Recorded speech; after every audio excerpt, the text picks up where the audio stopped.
கர்த்தர் அதிசயங்களை செய்கிறார். ஊழியங்கள் வழங்கும் ஜீவ வார்த்தை. இந்த நாளுக்காக ஏசப்பாவுக்கு நன்றி செலுத்துவோம். கர்த்தர் நம்முடைய வாழ்க்கையில ஆயுசு நாட்களில் ஒரு நாளை கூட்டி தந்திருக்கிறார்ல, அவருக்கு மனதார மகிமை செலுத்துவோம். கர்த்தர் நல்லவருங்க. ஏசப்பா நாட்களிச்சு நன்மையை மறக்காதீங்க.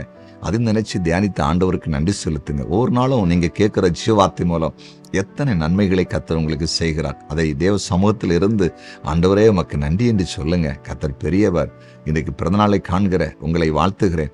திருமண நாளை காண்கிற உங்களை வாழ்த்துகிறேன். கர்த்தர் பெரிய காத்து செய்வார். இன்றைக்கு அற்புதம் நடக்கும். இன்றைக்கு உங்கள் தேவைகளை சந்திப்பார். இன்றைக்கு பிரச்சனைகளுக்கு ஒரு முடிவை கொண்டு வருவார். இன்றைக்கு ஒரு புதிய காரியத்தை நீங்க பார்க்க போறீங்க. சரியா? இன்றைய ஜீவார்த்தைக்கான வசனத்தை கேட்போமா?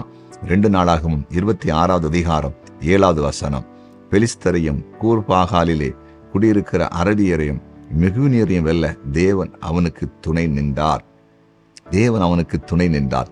இன்றைய ஜீவார்த்தையின் தலைப்பு துணை நிற்பார். பாருங்க, உசியா ராஜாவுக்கு தேவன் எதிரிகளை வென்று ஜெயம் எடுப்பதற்கு துணை நிற்கிறார்.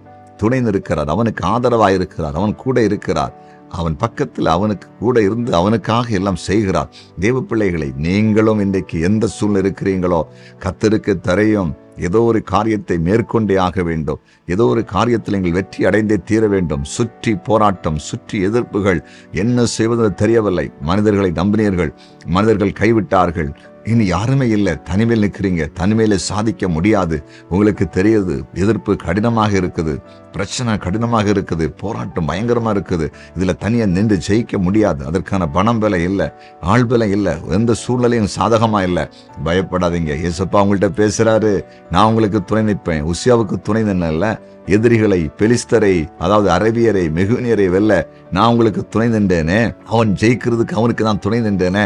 உங்களுக்கு நான் துணை நிற்க மாட்டேனா? நீங்க ஜெயிக்கிறதுக்கு, நீங்க வெற்றி அடைவதற்கு, நீங்க எதிரிகளை மேற்கொள்வதற்கு, வெற்றி அடைந்து சமாதானமாக வாழ்வதற்கு நான் உங்களை துணை நிற்க மாட்டேன் என்று உங்களோடு பேசுகிறார். அன்பு சகோதரர்களே, அருமையான சகோதரிகளை, வாலிப தம்பி, தங்கச்சி, எல்லாரோடும் கர்த்தர் பேசிக் கொண்டிருக்கிறார். அருமை தகப்பன், தாய்மார்களை, உங்களோடு ஆண்டவர் பேசுகிறார். பயப்படாதீங்க. நீங்க ஜெயிக்க போறீங்க. நீங்க ஜெயம் எடுப்பதற்கு, நீங்கள் வென்று ஜெயித்து மேன்மை அடைவதற்கு ஆண்டவர் உங்கள் பட்சத்தில் இருப்பதை பார்க்க போறீர்கள். அவர் துணை நிற்பதை பார்க்க போறீர்கள். அதை சாட்சியாய் அநேகருக்கு நீங்கள் அறிவிக்க போறீர்கள். ஜெபிக்கலாமா? நாம் ஜெபிப்போம். ஆமா ஆண்டவரே, உசியாவுக்கு ஆண்டவரை ஜெயம் எடுப்பதற்கு, வெற்றி எடுப்பதற்கு, எதிரிகளை வென்று ஆண்டவரை உயர்ந்த நிலைக்கு வருவதற்கு துணை நின்ற எங்கள் அன்பு தெய்வமே, இதோ இன்றைக்கு அடியனோடு ஜெபித்துக் கொண்டிருக்கிற எல்லாருக்கும் நீ துணை நிற்கும்படியாய் உம்முடைய ஊழியக்காரன் ஜெபிக்கிறேன். துணை நிற்பீராக, துணை நிற்பீராக. உம்முடைய பிள்ளைகளோடு கூட இருப்பீராக. நாங்கள் தனிமையில இருக்கிறோம், எங்களுக்கு யாரும் இல்லைன்னு யார் நினைத்துக் கொண்டிருக்கிறார்களோ அவர்களுக்கு நீ துணை நிற்கும்படியாய் உம்முடைய ஊழியக்காரன் ஜெபிக்கிறேன். நீர் எங்கள் ஜெபத்தை கேட்கிறதற்காய் ஸ்தோத்திரம். வியாதிப்பட்டவர்களை தொட்டு சுகமாக்குங்கப்பா. சகல நோய்களும் விலகட்டும். இன்றைக்கு குடும்பத்தில் யார் மரணத்தின் பிடியில் இருக்கிறார்களோ அவர்களை கர்த்தர் விடுவிக்கும்படியாய் ஜெபிக்கிறோம். இன்றைக்கு ஒரு அற்புதம் நடப்பதாக, இன்றைக்கு ஒரு அதிசயம் நடப்பதாக. தகப்பனே, இந்த நாளில் கலக்கத்தோடு கண்ணீரோடு என்ன செய்யும் என்று யார் இருக்கிறார்களோ அவர்களுக்கு ஒரு அற்புதத்தை செய்தரலும். எல்லாம் சாதகமாய் மாறட்டும். சமாதானம் உண்டாகட்டும். துக்கம் சந்தோஷமாய் மாறட்டும். இன்றைக்கு உம்முடைய பிள்ளைகளுக்கு வெற்றி நாளாய் இருக்கட்டும். இந்த நாள் மேன்மை நாளாய் இருக்கட்டும். நீர் அப்படி செய்துவிட்டீர். அதற்காய் ஸ்தோத்திரம். இயேசுவின் நாமத்தில் பிதாவே. ஆமேன், ஆமேன், ஆமேன்.